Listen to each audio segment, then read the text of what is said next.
মৃত মানুষকে জীবিত অবস্থায় দেখে এবার নিজের চোখকে বিশ্বাস করাতে পারলো না সূর্য। হ্যাঁ বন্ধুরা, ভিডিওতে লাইক দিয়ে দেখতে থাকুন। হঠাৎ করে যখন সূর্য চোখ পড়ে যায় রায়ের উপরে গিয়ে, ঠিক সেই সময় সূর্য বলতে থাকে যে এই তো কিছুদিন আগে দেখলাম যে নীলু নাকি গুন্ডাদেরকে দিয়ে রায়কে খুন করানোর চেষ্টা করেছে, আর তাতে নাকি সাকসেসফুলও হয়েছে। রায় নাকি মৃত। তাহলে মৃত মানুষ হঠাৎ করে কী করে জীবিত হয়ে যেতে পারে? আমি কি ভুল দেখছি, নাকি আমার যতটুকু মনে হচ্ছে যে আমি যা কিছু দেখছি একদম ঠিক আছে? রায় কোনোভাবে নিজেকে বাঁচিয়ে ফেলতে সফল হয়েছে, নীলুর হাত থেকে কোনো মতে পার পেয়ে গিয়েছে।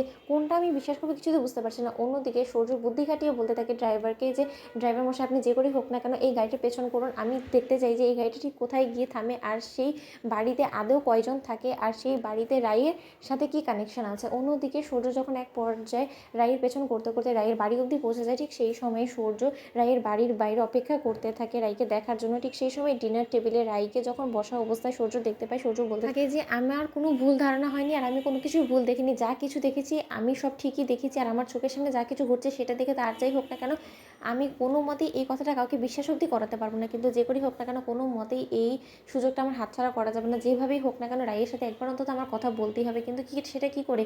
কারণ ওকে তো ওর চারপাশে এক মানুষ আষ্টে পিষ্টে ঘিরে রেখেছে। এখন যদি ওদের কারোর সামনে আমি যদি গিয়ে ওর সাথে কথা বলার চেষ্টা করি, তারা যদি আমাকে কোনো মতে অ্যালাউ না করে, তারা যদি আমাকে ঘাড় ধাক্কা দিয়ে বার করে দেয়, তখন কি হবে?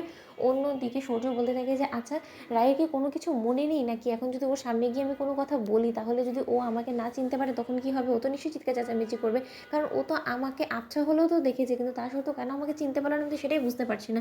অন্যদিকে রায়কে অঞ্জন এবং ঈশা মিলে যখন চেপে ধরে বলতে থাকে যে কি রাই, এবার কি নিজের গোটা জীবনটা এরকম একাকৃতই কাটিয়ে দিবে, নাকি অন্য কেউ নিজের জীবনে অ্যালাউ করবে বলো তো? তখন রাই বলতে থাকে যে তোমরা কী সব বলো না বলো তো, এখন আর আমার সেই জিনিস সম্পর্কে একদমই ভাবনা চিন্তা করার সময় নেই, কারণ এখন আমি আমার ক্যারিয়ারে ফোকাস করতে চাই।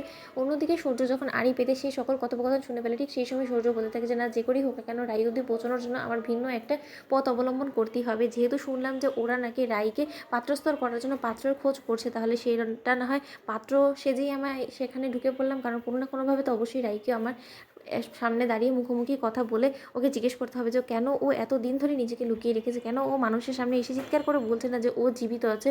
এরকম একটা জীবিত মানুষ কেন মৃত মানুষ হয়ে সকলের কাছে রয়ে গিয়েছে, সেই প্রশ্নের আমার জবাব চাই, আর এই জবাবটা অবশ্যই রাইকে আমাকে দিতেই হবে, নয়তো আমি কোনো মতে রাইয়ের পেছন ছাড়বো না। অন্যদিকে সূর্য সেইখানে উপস্থিত জানা মাত্রই যখন গার্ডরা বলতে থাকে যে কে ওখানে, আপনি ওখানে কী করছেন বলুন তো, নির্ঘাত আপনার চুরির মতলব আছে তাই না? অন্যদিকে গার্ডদের চিৎকার চেঁচামেচির আওয়াজ শুনে যখন রায়ের গোটা পরিবার বেরিয়ে আসে, ঠিক সেই সময় গার্ডরা বলতে থাকে যে ম্যাডাম, এখানে কেউ একজন ছিল, আমাদের আওয়াজ পাওয়া মাত্র এখান থেকে পালিয়ে গিয়েছে, কিন্তু এখানে দাঁড়িয়ে দাঁড়িয়ে আপনাদের কথা শোনার চেষ্টা করছিল, আর কিছু একটা মতলব তো আছে, সেটা তো খুব ভালো করে বুঝতে পারছেন। ওদিকে সূর্য বলতে থাকে যাক বাবা, এই যাত্রায় বেঁচে গেলাম, যে করে না কেন এই বাড়িতে ঢুকতেই হবে। তো বন্ধু, ভিডিও ভালো লাগলে লাইক এবং শেয়ার সাবস্ক্রাইব করতে ভুলো না।